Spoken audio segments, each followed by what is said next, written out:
Good morning students, मैं संदीप कुमार और आप देख रहे हैं मेरा channel study with Sandeep sir. आज मैं इस लेक्चर में आपके लिए लेकर आया हूँ कक्षा 12वीं इतिहास सब्जेक्ट की 50 अति महत्वपूर्ण प्रश्नोत्तर, वेरी शॉर्ट क्वेश्चन आंसर है ये, और हरियाणा बोर्ड में ये 20 नंबर के लिए आते हैं। तो उम्मीद करते हैं कि अभी मार्च 2024 में जो परीक्षा होने वाली है तो काफ़ी कुछ उत्तर क्वेश्चन इसमें से आपको मिले। तो आइए शुरू करते हैं। 50 क्वेश्चन है, एक ही वीडियो में हम कंप्लीट करेंगे। तो आइए शुरू करते हैं। पहला क्वेश्चन है, मिट्टी से बने हल के प्रतिरूप कहाँ पर मिले हैं? यानी खिलौने का हल जो है, हल का जो खिलौना बना करके म्यूजियम में रखा गया है, तो उसका जो सोर्सेज है वो कहाँ पर मिले हैं? तो ये मिले हैं हमें हरियाणा के बनावली में, ये जगह हरियाणा में है। और दूसरा इसमें है, एक जगह है तुलिस्तान, सिंधु सभ्यता के, ये दो केंद्र हैं जहां पर हल के सबूत मिले हैं। दूसरा क्वेश्चन है, भारतीय पुरातत्व का जनक किसे माना जाता है? तो भारतीय पुरातत्व का जनक माना जाता है अलेक्जेंडर कनिंघम। तीसरा question, Mohenjodaro and the Indus civilisation पुस्तक के लेखक कौन है? तो ये जो पुस्तक है ये लिखी गई जॉन मार्शल के द्वारा। John Marshall. अगला क्वेश्चन, मार्शल ने भारत को जहां पाया था उससे 3000 वर्ष पीछे छोड़ा, ये कथन किसका है? क्योंकि सिंधु घाटी सभ्यता की जो घोषणा थी वो जॉन मार्शल के द्वारा की गई, इसीलिए एक पुरातत्ववेत्ता है एस एन राव, उन्होंने अपनी पुस्तक the story of Indian archaeology में कहा है कि मार्शल ने भारत को जहां पाया था उससे 3000 वर्ष पीछे छोड़ा। अगला क्वेश्चन है, पांचवा क्वेश्चन, जेम्स प्रिंसेप ने किन लिपियों का अर्थ निकाला था? हम जानते हैं कि अशोक की जो शिलालेख थे, स्तंभ लेख थे, उन पर जो लिपियां थी ब्राह्मी रोज थी। इन लिपियों का अर्थ जेम्स प्रिंसेप ने निकाला था, और कब? 1838 में। अगला क्वेश्चन है, चंद्रगुप्त मौर्य के दरबार में कौन सा विदेशी यात्री भारत में आया था? चंद्रगुप्त मौर्य के दरबार में आया था यूनानी राजदूत मेस्त्रीस, और उसने एक बुक लिखी जिसका नाम था इंडिका। ये बुक हमें मौर्य साम्राज्य के बारे में बहुत सारी महत्वपूर्ण जानकारियां देती है। इसके अलावा सातवां क्वेश्चन है, शिल्पाधिकारम महाकाव्य किस भाषा में लिखा गया? तो ये तमिल महाकाव्य है, तमिल भाषा में लिखा गया है। इसके बाद आठवां क्वेश्चन है हमारा, प्रयाग प्रशस्ति का संबंध किस सम्राट से है? तो प्रयाग प्रशस्ति का संबंध है गुप्त वंश के सम्राट समुद्रगुप्त से, और प्रयाग प्रशस्ति के जो लेखक थे वो थे हरिशयन। संस्कृत भाषा में उन्होंने ये प्रशस्ति लिखी थी। अगला क्वेश्चन है, मनुस्मृति किस विषय पर लिखा गया ग्रंथ है? तो हम जानते हैं मनुस्मृति विधि शास्त्र का ग्रंथ है, विधि ग्रंथ है। समाज के कायदे कानून जो थे, नियम जो थे, वो उसमें लिखे गए थे। 10वां क्वेश्चन, ब्राह्मणों को दान में दी गई भूमि क्या कहलाती है? जो भूमि ब्राह्मणों को दान में दी जाती थी उस भूमि को कहा जाता था अग्रहार, और इस भूमि की खास बात ये होती थी कि इस पर ब्राह्मणों को कोई कर नहीं देना होता था। 11वां क्वेश्चन, जब चीनी यात्री श्वेतसांग, यूनसांग या जुआनजेंग इसको बोलते हैं 7वीं सदी ईस्वी में यहाँ आया तो उसे यह नगर खंडहर के रूप में मिला, और उस समय यहाँ की जनसंख्या भी कम थी। ये कथन किस नगर के बारे में है? तो ये जो कथन है प्राचीन इतिहास के प्रसिद्ध नगर पाटलिपुत्र के बारे में है। मौर्य साम्राज्य की राजधानी थी, लेकिन जब 7वीं सदी में यूनसांग आया तो ये नगर जो था वो खंडहर बन चुका था। अगले क्वेश्चन, आहत सिक्के या जिनको पंचमार्क सिक्के बोलते हैं किस धातु के बने होते थे? तो ये आहत सिक्के बने होते थे तांबा है, चांदी, ये मुख्य धातुएं थी जिनसे बनते थे। अगला क्वेश्चन देखो, बंगाल एशियाटिक सोसाइटी का गठन कब हुआ? तो Bengal Asiatic Society of Bengal का गठन 1784 में हुआ। गठन करने वाले थे सर विलियम जोन्स। और इस सोसाइटी का काम क्या होता था कि ये भारत के जो पुरातन ग्रंथ थे उनका यूरोपियन भाषाओं में अनुवाद करती थी ताकि यूरोपीय लोग जो है यहाँ के ज्ञान विज्ञान से परिचित हो सके। अगला क्वेश्चन 14वां क्वेश्चन है, महाभारत के समालोचनात्मक संस्करण पर परियोजना की शुरुआत कब और किसके नेतृत्व में की गई? तो इसकी शुरुआत हुई थी V.S.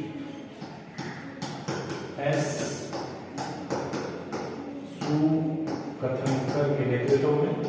एक संस्कृत के विद्वान थे और इस परियोजना की शुरुआत हुई थी 1919 ईस्वी में। 15वां क्वेश्चन, किस वंश के राजाओं ने बहिर्विवाह पद्धति के नियमों के विरुद्ध अंतर्विवाह पद्धति में विवाह किए थे? तो अंतर्विवाह पद्धति ये वो होती थी जिसमें एक ही गोत्र के अंदर विवाह किए जाते थे। ब्राह्मणीय जो ग्रंथ थे वो कहते थे कि बहिर्विवाह पद्धति के अनुसार विवाह होने चाहिए, यानी अपने गोत्र के बाहर विवाह करने को बहिर्विवाह पद्धति कहा जाता था। अंतर्विवाह पद्धति से विवाह करने वाले शासकों के नाम थे सातवाहन जो वंश था, उन्होंने अंतर्विवाह पद्धति से विवाह किया। अगला क्वेश्चन है हमारा, मृच्छकटिकम के लेखक कौन थे? मृच्छकटिकम कई बार ये भी पूछा जाता है कि मृच्छकटिकम क्या है? मृच्छकटिकम एक नाटक है और ये लिखा था शूद्रक ने। अगला है, मध्यम निकाय ग्रंथ किस धर्म से संबंधित है? मध्यम निकाय जो है बौद्ध धर्म का ग्रंथ है और ये कौन सी भाषा में लिखा गया था? पाली भाषा में लिखा गया था। शुरुआती बौद्ध ग्रंथ जो थे वो पाली भाषा में लिखे गए, हालांकि बाद में बौद्ध ग्रंथों को संस्कृत भाषा में लिखा गया था। 18वां क्वेश्चन है, हस्तिनापुर का उत्खनन किस पुरातत्ववेत्ता के निर्देशन में हुआ? तो हस्तिनापुर यूपी के मेरठ जिले में एक जगह है और इसका उत्खनन हुआ B.B.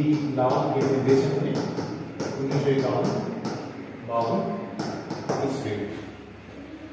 19वां क्वेश्चन, जॉन मार्शल ने सांची को लिखे अपने महत्वपूर्ण ग्रंथ किसे समर्पित किए? तो वहां की जो शासिका थी सुल्तान जहां बेगम, इनको जॉन मार्शल ने अपने ग्रंथ जो समर्पित किए थे। सुल्तान जहां बेगम ने फंड दिया था जॉन मार्शल को पुस्तकालय स्थापित करने के लिए, उनकी पुस्तकों के प्रकाशन के लिए। 20वां क्वेश्चन, बौद्ध मठों में रहने वाले भिक्षुओं के लिए नियम किस ग्रंथ में लिखे गए थे? हम जानते हैं कि बौद्ध जो धर्म ग्रंथ है त्रिपिटक जिनको बोला जाता है, शुद्ध पिटक, विनय पिटक और अभिधम पिटक। तो जो विनय पिटक है उसमें बौद्ध धर्म से संबंधित जो बौद्ध मठों में रहने वाले जो सन्यासी जो भिक्षु होते थे उनके लिए नियमों का जो संग्रह था वो विनय पिटक में था। शुद्ध पिटक में महात्मा बुद्ध की जो शिक्षाएं हैं वो लिखी गई थी। 21वां क्वेश्चन, दार्शनिक मखली घोषाल का संबंध किस परंपरा से है?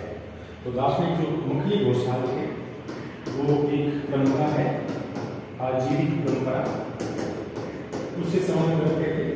और ये जो परंपरा थी ये नियतिवाद में विश्वास रखती थी। नियतिवाद मतलब ये मानते थे कि सब कुछ जो है नियति द्वारा निर्धारित होता है। अगला क्वेश्चन, बौद्ध परंपरा में वे महिलाएं जिन्होंने निर्वाण प्राप्त कर लिया था क्या कहलाती थी? उन महिलाओं को थेरी कहा जाता है। 23वां क्वेश्चन, बुद्ध के ध्यान की दशा का प्रतीक क्या था? तो बहुत सारी ऐसी चीजें थी जो बुद्ध के जीवन की घटनाओं के प्रतीक बन गई थी।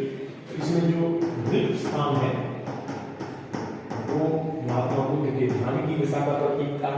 ऐसे ही जो चक्र है वो महात्मा बुद्ध के द्वारा सारनाथ में दिए गए पहले उपदेश का प्रतीक था। किस इतिहासकार ने सांची को सड़क और वृक्ष पूजा का केंद्र माना था? एक इतिहासकार के जिनका नाम था जेम्स फर्गुसन। इन्होंने सांची को सड़क और वृक्ष पूजा का केंद्र माना है। 25वां क्वेश्चन, बौद्ध धर्म की मूल परंपरा को किस नाम से जाना जाता है? बौद्ध धर्म बाद में दो भागों में बंट गया था, महायान और हीनयान। बाद में जिन्होंने पुरानी परंपरा में बदलाव कर लिया और महात्मा बुद्ध को भगवान मान करके उनकी मूर्तियां बना करके महात्मा बुद्ध की और बोधिसत्वों की पूजा करने लगे, उसको महायान शाखा कहा गया। और जो मूल बौद्ध धर्म को मानने वाली शाखा थी, मूल परंपरा, उसको हीनयान के नाम से जाना गया। अगर आपको मेरा वीडियो, मेरे क्वेश्चन पसंद आए तो आप प्लीज़ मेरे चैनल को लाइक, शेयर और सब्सक्राइब करें। मेरा चैनल है स्टडी विद सुमित सर। 26वां क्वेश्चन है, एक ही चट्टान को काटकर बनाया गया प्रसिद्ध कैलाशनाथ मंदिर कहाँ पर स्थित है? एक ही चट्टान को जो काटकर मंदिर बनाए जाते हैं उनको बोला जाता है कैलाश मंदिर। एक ही चट्टान को काटकर बनते हैं और ये जो प्रसिद्ध मंदिर है ये एलोरा में स्थित है, एलोरा महाराष्ट्र में, यहाँ पर ये मंदिर है। 27वां क्वेश्चन है, कौन सा विदेशी यात्री दार्शनिकों के चिकित्सक के रूप में मुगल दरबार में या भारत में रहा था? तो वो विदेशी यात्री था फ्रांसवा बर्नियर, जिसने मुगल साम्राज्य के समय में भारत की यात्रा की थी और अपनी किताब लिखी travels in the Mughal empire. 28वां क्वेश्चन, किस विदेशी यात्री ने संस्कृत व्याकरण ग्रंथ महाभाष्य का अरबी अनुवाद किया? संस्कृत व्याकरण का ग्रंथ है महाभाष्य, पतंजलि के द्वारा लिखा गया था और एक विदेशी यात्री थे जिनको संस्कृत का अच्छा ज्ञान था, नाम था अल-बरूनी। बहुत सारे और भी ग्रंथों में अनुवाद किया था। अल-बरूनी ने महाभाष्य का भी अरबी में अनुवाद किया था। दिल्ली बड़े क्षेत्र में फैला घनी आबादी वाला शहर है। दिल्ली के बारे में ये विवरण किसका है? तो एक विदेशी यात्री भारत में आया, नाम था इब्न बतूता, और वो यहाँ के शहरों को देख करके बड़ा उनसे हैरान हुआ। दिल्ली से वो बड़ा इंप्रेस हुआ, उसको बड़ी आबादी वाला शहर बताया उसने। और 31वां क्वेश्चन है हमारा, किस विदेशी यात्री ने केरल के कालीकट बंदरगाह की यात्रा की और वहाँ के लोगों को विचित्र देश कहकर संबोधित किया? तो एक साउथ इंडिया में 14वीं शताब्दी में एक यात्री था अब्दुल रज्जाक। वो आया, भारत की दक्षिण भारत की यात्रा की, वहाँ के समाज के बारे में उसने लिखा। फेरे में जब कालीकट गया तो वहाँ के लोगों को देखकर उसे वैसा नहीं लगा जैसा वो पहले अपने एजम्पशन लेकर के आया था, तो उनको विचित्र देश कह करके उसने संबोधित किया। ये व्यक्ति था Abdul Razzaq. Travels in the Mughal empire किसकी रचना है? तो ये बात कर रहे थे travels in the Mughal empire. Mughal काल में एक विदेशी यात्री फ्रांस से आया, नाम था फ्रांसवा बर्नियर। अपनी रचनाएं उसने फ्रांस के सम्राट लुई 14वें को समर्पित की थी, तो उसकी एक किताब थी। अगला है, पूरे विश्व के सभी भागों में संचलन के बाद सोना चांदी भारत में आकर खो जाता है। ये कथन किसने कहा? तो ये कथन भी बर्नियर का है। बर्नियर। अगला क्वेश्चन 34वां, मणिको चक्कार किस परंपरा के भक्ति संत थे? मणिको चक्कार जो थे शिव के अनुयायी थे, तो शिव परंपरा, और शिव परंपरा को नैनार के नाम से जानते हैं, नैनार भक्ति संत थे ये। तो मणिको चक्कार जो है वो नैनार भक्ति संत थे, शिव इनके आराध्य देव थे। अगला क्वेश्चन 35वां, नलिला दीपक प्रबंधन किस परंपरा से संबंधित ग्रंथ है? तो ये अलवार परंपरा से संबंधित ग्रंथ है। अलवार वो भक्ति संत थे जो विष्णु भगवान को अपना आराध्य मानते थे। ये विष्णु को अपना आराध्य मानते थे, इनके आराध्य देव विष्णु थे। चोल वंश के शासकों के आराध्य देव कौन थे? चोल वंश के शासकों के आराध्य देव थे भगवान शिव, और भगवान शिव के लिए उन्होंने बड़े बड़े साउथ इंडिया में मंदिर बनवाए। तंजौर का विदेश्वर मंदिर उनमें फेमस है। अगला क्वेश्चन, वीर शैव आंदोलन का नेतृत्व किसने किया? कर्नाटक में एक आंदोलन चला जिसका नेतृत्व किया था बसवन्ना। और वीर शैव आंदोलन को ही दूसरा नाम इसको बोलते हैं क्योंकि ये शिवलिंग की पूजा करते थे, तो इनको लिंगायत में बोलते हैं। अपने कंधे पर ये लिंग धारण करके रखते थे। 38वां क्वेश्चन, वो परिपाटी जहाँ स्त्रियां विवाह के बाद अपने मायके में ही रहती हैं अपनी संतान के साथ और पति उनके साथ आकर के रह सकते हैं, इस परिपाटी को क्या कहा जाता है? तो इस परिपाटी को बोलते हैं मातृगृह्यता परिपाटी। परिपाटी की मातृगृह्यता। 39वां क्वेश्चन, निजामुद्दीन औलिया की दरगाह कहाँ पर है? हम सब जानते हैं निजामुद्दीन औलिया की दरगाह है दिल्ली में। दिल्ली में के पड़ोस से नदी बहती है यमुना नदी, और यमुना नदी के किनारे इलाका है व्यासपुर। इस इलाके में निजामुद्दीन औलिया की दरगाह थी। अगला क्वेश्चन, ख्वाजा मोइनुद्दीन चिश्ती भारत का सबसे प्रसिद्ध सिलसिला है चिश्ती सिलसिला, और उसके सबसे प्रसिद्ध संत हैं भारत में ख्वाजा मोइनुद्दीन चिश्ती की दरगाह अजमेर में है। और उस पर आने वाला पहला सुल्तान कौन था? इनकी दरगाह पर आने वाला पहला सुल्तान था मोहम्मद बिन तुगलक। अजमेर में दरगाह है। 41वां क्वेश्चन, पद्मावत किसकी रचना है? पद्मावत जो है वो है मलिक मोहम्मद जायसी की रचना है। और 42वां क्वेश्चन है हमारा, इसका मीराबाई के गुरु कौन थे? कई बार क्वेश्चन पूछा गया है। मीराबाई के गुरु थे संत रविदास। मीराबाई भूंगनलाल की गुरु मीरा रविदास, तो ये मीराबाई के गुरु थे। 43वां क्वेश्चन है, असम में वैष्णव परंपरा के प्रचारक कौन थे? तो असम में जो वैष्णव परंपरा की उनके प्रचारक थे संगम में, उन्होंने असम में वैष्णव परंपरा को आगे फैलाया। और वहाँ पर उन्होंने प्रार्थना भवन की स्थापना की, उनको बोलते थे नामगढ़। और उनकी प्रसिद्ध जो किताब है वो है कीर्तन घोष। आदि ग्रंथ का संकलन किसने किया? सिखों के प्रसिद्ध ग्रंथ है आदि ग्रंथ। आदि ग्रंथ का संकलन किया था सिखों के 5वें गुरु अर्जुन देव। इसमें सिखों के गुरुओं के अलावा बाबा फरीद और बाबा नानक उनकी जो रचनाएं हैं वो भी शामिल है। बाद में गुरु गोविंद सिंह ने सिखों के 9वें गुरु के रचनाओं को इसमें आगे जोड़ दिया था। 45वां क्वेश्चन है, खालसा पंथ की नींव किसने रखी? तो खालसा पंथ की नींव रखी गई सिखों के 10वें गुरु गोविंद सिंह द्वारा। हम्पी का पहला सर्वेक्षण मानचित्र किसके द्वारा तैयार किया गया? हम्पी का पहला सर्वेक्षण मानचित्र तैयार किया गया एक अभियंता ओलिन मैकेंजी द्वारा। 47वां क्वेश्चन, विजयनगर साम्राज्य की स्थापना किसके द्वारा की गई? विजयनगर दक्षिण भारत का एक प्रसिद्ध साम्राज्य है, उसकी स्थापना की गई 1336 ईस्वी में। 2 भाई थे हरिहर एवं गोपा, इनके द्वारा विजयनगर साम्राज्य की स्थापना की गई थी। विजयनगर में किन राजवंशों ने शासन किया? कई बार ये भी पूछ लिया जाता है, कई बार इनका क्रम पूछ लिया जाता है कि विजयनगर में जो शासकों ने राज किया उनका क्रम क्या था? तो क्रम आपको याद रखना है, सस्ता, संगम, सुलू, और अराबियू।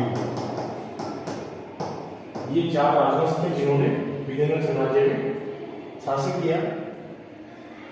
इस वीडियो का हमारा 49वां क्वेश्चन है, राक्षसी कांगड़ी की लड़ाई में विजयनगर का नेतृत्व किसने किया?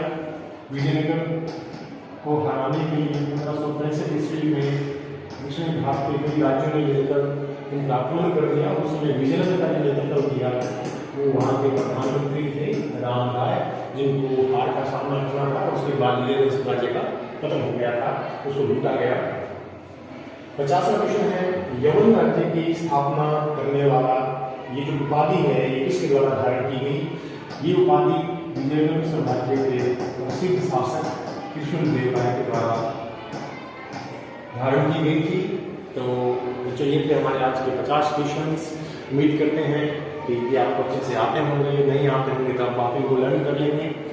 और उम्मीद करते हैं कि आने वाले एग्जाम में और बहुत सारे जो कॉम्पिटिटिव एग्जाम होते हैं, चाहे वो RS की भर्ती हो, चाहे RPSC की भर्ती हो, या SPSC की या HSSC के द्वारा SSC के एग्जाम्स में इस तरह के हिस्ट्री के क्वेश्चन पूछे जाते हैं, तो ये आपके लिए बड़े फायदेमंद साबित होंगे। अगर आपको मेरा वीडियो पसंद आया हो तो आप मेरे चैनल स्टडी विद